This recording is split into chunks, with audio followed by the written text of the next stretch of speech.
those connections. And to compress information do me any good, because my neurons work slightly differently and they're connected up slightly differently. So when you die, all your knowledge dies with you. When these things, you take these two digital intelligences that are clones of each other, and you destroy the hardware they run on. As long as you've stored the connection strength somewhere, you can just build new hardware that executes the same instructions, so it'll know how to use those connection strengths, and you've recreated that intelligence. So they're immortal. We've actually solved the problem of immortality, but it's only for digital things. So it will essentially know everything that humans know, but more, because it will learn new things. It will learn new things. It will also see all sorts of analogies that people probably never saw.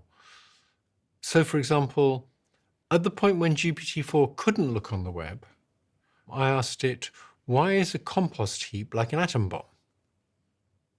Off you go. I have no idea. Heap, as it gets hotter, generates heat faster. And an atom bomb, as it produces more neutrons, generates neutrons faster. And so they're both chain reactions, but at very different time and energy scales. And I believe GPT-4 had seen that during its training.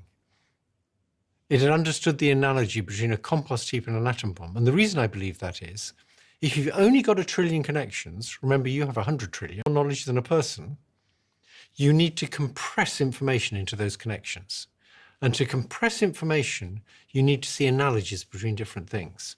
In other words, it needs to see all the things that are chain reactions and understand the basic idea of a chain reaction and code that people have never seen. That's why I also think that people who say these things will never be creative, they're going to be much more creative than us, because they're going to see all sorts of analogies we never saw. And a lot of creativity is about seeing strange analogies. If you love the Diary of a CEO brand and you watch this channel, please do me a huge favor. Become part of the 15% of the viewers on this channel that have hit the subscribe button. It helps us tremendously, and the bigger the channel gets, the bigger the guests.